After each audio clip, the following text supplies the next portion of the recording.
Hi friends, ಇತ್ತೀಚೆಗಷ್ಟೇ K N Rajanna ತಮ್ಮನ್ನ honey trap ಮಾಡಲು ಪ್ರಯತ್ನ ನಡೀತಿದೆ ಅಂತ ವಿಧಾನಸಭೆಯಲ್ಲಿ ಆರೋಪ ಮಾಡಿದ್ರು. ಇದರ ಬೆನ್ನಲ್ಲೇ ಈಗ ಅವರ ಮಗ ಎಂಎಲ್ಸಿ ರಾಜೇಂದ್ರ ಕೂಡ ಗಂಭೀರ ಆರೋಪ ಮಾಡಿದ್ದಾರೆ.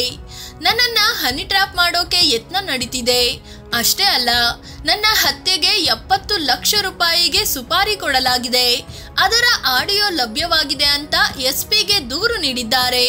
ಹಾಗಾದ್ರೆ ಕೆಎನ್ ರಾಜಣ್ಣ ಯಾರು, ಎಷ್ಟು ಓದಿದ್ದಾರೆ, ಹೆಂಡತಿ ಮಕ್ಕಳು ಹೇಗಿದ್ದಾರೆ, ಜಲ್ಲಿ ಒಡೆದೇ ಎಷ್ಟು ದುಡ್ಡು ಮಾಡಿದ್ದಾರೆ, ಇವರು ಸಿದ್ದರಾಮಯ್ಯ ಮತ್ತು ಸತೀಶ್ ಜಾರಕಿಹೊಳಿ ಪಕ್ಕಾ ಶಿಷ್ಯರಾಗಿದ್ದು ಹೇಗೆ, ಎಲ್ಲವನ್ನು ಈ ವಿಡಿಯೋದಲ್ಲಿ ಹೇಳ್ತೀವಿ.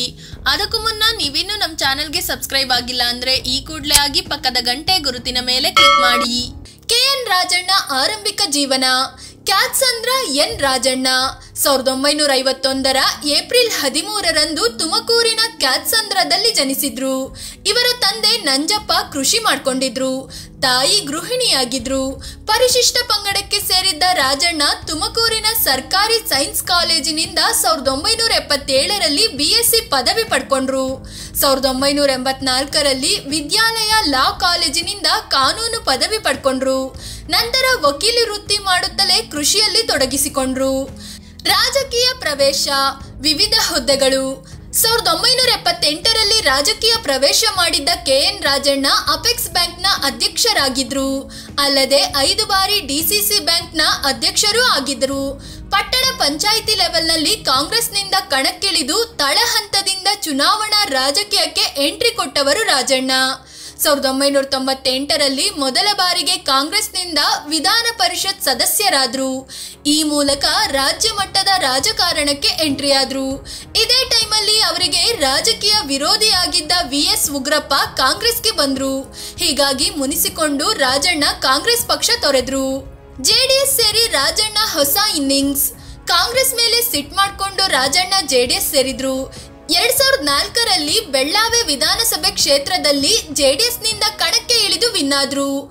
ಆದ್ರೆ ಆಗಾಗಲೇ ಸಿದ್ದರಾಮಯ್ಯ ಜೊತೆ ಆತ್ಮೀಯತೆ ಬೆಳೆಸಿಕೊಂಡಿದ್ದ ರಾಜಣ್ಣ ಅವರ ಶಿಷ್ಯ ರೀತಿ ಆಗೋಗಿದ್ರು. 2006ರಲ್ಲಿ ಸಿದ್ದರಾಮಯ್ಯ ಮತ್ತು ಸತೀಶ್ ಜಾರಕಿಹೊಳಿ ಜೆಡಿಎಸ್ ಬಿಟ್ರು.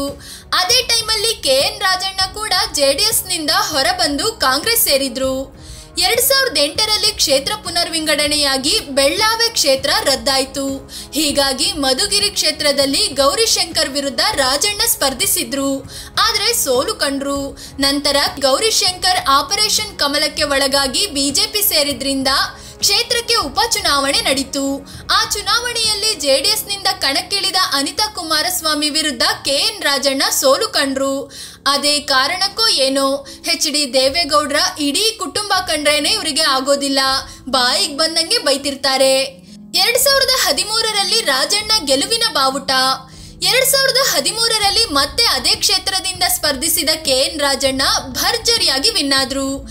ಆದ್ರೆ ಸಚಿವ ಸ್ಥಾನ ಸಿಗ್ಲಿಲ್ಲ. 2018ರಲ್ಲಿ ಜೆಡಿಎಸ್ನ ವೀರಭದ್ರಯ್ಯ ವಿರುದ್ಧ ಸೋಲು ಕಂಡ್ರು. 2019ರಲ್ಲಿ ನಾನು ಇನ್ಮುಂದೆ ಚುನಾವಣೆಗೆ ಸ್ಪರ್ಧಿಸೋದಿಲ್ಲ, ರಾಜಕೀಯ ನಿವೃತ್ತಿ ಪಡೆಯುತ್ತಿದ್ದೇನೆ ಅಂತ ಘೋಷಿಸಿದ್ರು. ಆದ್ರೆ ಈ ಸಲ ಅಂದ್ರೆ 2023ರಲ್ಲಿ ಮತ್ತೆ ಚುನಾವಣೆಗೆ ಸ್ಪರ್ಧಿಸಿದ್ರು. ಜೆಡಿಎಸ್ನ ವೀರಭದ್ರಯ್ಯ ವಿರುದ್ಧ ರಾಜಣ್ಣ ವಿನ್ ಆದ್ರು. ರಾಜ್ಯದಲ್ಲಿ ಸಿದ್ದರಾಮಯ್ಯ ಸರ್ಕಾರ ಅಸ್ತಿತ್ವಕ್ಕೆ ಬರುವಾಗ ಸಚಿವ ಸ್ಥಾನಕ್ಕಾಗಿ ತುಮಕೂರಿನಿಂದ ಹಲವರು ಕರ್ಚೀಫ್ ಹಾಕಿದ್ರು. ಕೊನೆಗೆ ಕೆಎನ್ ರಾಜಣ್ಣ ಅವರಿಗೆ ಸಚಿವ ಸ್ಥಾನ ಒಲಿದು ಬಂದಿದೆ. ದೇವೇಗೌಡರ ಕುಟುಂಬದ ವಿರುದ್ಧವೇ ಮಾತು. ಕಳೆದ ಚುನಾವಣೆಗೂ ಮುನ್ನ ಮಾತನಾಡಿದ್ದ ರಾಜಣ್ಣ ದೇವೇಗೌಡರ ಸಾವಿನ ಬಗ್ಗೆಯೂ ಮಾತನಾಡ್ಬಿಟ್ಟಿದ್ರು. ಈಗ ದೇವೇಗೌಡರು ಓಡಾಡೋಕೆ ಇಬ್ಬರು ಹಿಡಿದುಕೊಳ್ಬೇಕು, ಸ್ವಲ್ಪ ದಿನದಲ್ಲೇ ಅವರನ್ನು 4 ಜನ ಹೊತ್ಕೊಂಡು ಹೋಗ್ಬೇಕಾಗುತ್ತೆ ಅಂತ ಹೇಳ್ಬಿಟ್ಟಿದ್ರು. ಇದಕ್ಕೆ ಕಾಂಗ್ರೆಸ್ ಜೆಡಿಎಸ್ ಸೇರಿದಂತೆ ಎಲ್ಲರೂ ಪಕ್ಷಾತೀತವಾಗಿ ಉಗಿದಿದ್ರು. ನಂತರ ರಾಜಣ್ಣ ಕ್ಷಮೆ ಕೂಡ ಕೇಳಿದ್ರು. 2018ರಲ್ಲಿ ಜೆಡಿಎಸ್ ಕಾಂಗ್ರೆಸ್ ಮೈತ್ರಿಗೆ ರಾಜಣ್ಣ ವಿರೋಧ ವ್ಯಕ್ತಪಡಿಸಿದ್ರು. ಕುಮಾರಸ್ವಾಮಿಯನ್ನು ಕಳ್ಳ ಎಂದಿದ್ದ ಆಡಿಯೋ ವೈರಲ್ ಆಗಿ ಕೆಪಿಸಿಸಿ ಕಡೆಯಿಂದ ನೋಟಿಸ್ ಕೂಡ ನೀಡಲಾಗಿತ್ತು. ಇವರದ್ದೇ ಪಕ್ಷದ ಪರಮೇಶ್ವರ್ ಡಿಸಿಎಂ ಆಗಿದ್ದಾಗ ಝೀರೋ ಟ್ರಾಫಿಕ್ ಮಿನಿಸ್ಟರ್ ಅಂತ ಹೀಯಾಳಿಸಿ ಸುದ್ದಿ ಆಗಿದ್ರು. ಹೆಂಡತಿ ಮಕ್ಕಳು ಏನ್ ಮಾಡ್ತಿದ್ದಾರೆ, ಕಲ್ಲು ಕ್ವಾರಿಯಿಂದ ಮಾಡಿರೋ ದುಡ್ಡೆಷ್ಟು. ರಾಜಕೀಯಕ್ಕೆ ಎಂಟ್ರಿಗೂ ಮುನ್ನವೇ ಶಾಂತಲಾ ಅನ್ನೋರನ್ನ ಮದ್ವೆ ಆದ ರಾಜಣ್ಣಗೆ 2 ಗಂಡು 1 ಹೆಣ್ಣು ಸೇರಿ 3 ಮಕ್ಕಳಿದ್ದಾರೆ. ಪತ್ನಿ ಶಾಂತಲಾ ಕೂಡ ರಾಜಕೀಯದಲ್ಲಿ ತೊಡಗಿಸಿಕೊಂಡು ಜಿಲ್ಲಾ ಪಂಚಾಯಿತಿ ಅಧ್ಯಕ್ಷೆಯೂ ಆಗಿದ್ರು. ಇವರ ಮಗ ರಾಜೇಂದ್ರ ಕೂಡ ರಾಜಕೀಯದಲ್ಲಿ ತೊಡಗಿಸಿಕೊಂಡಿದ್ದಾರೆ.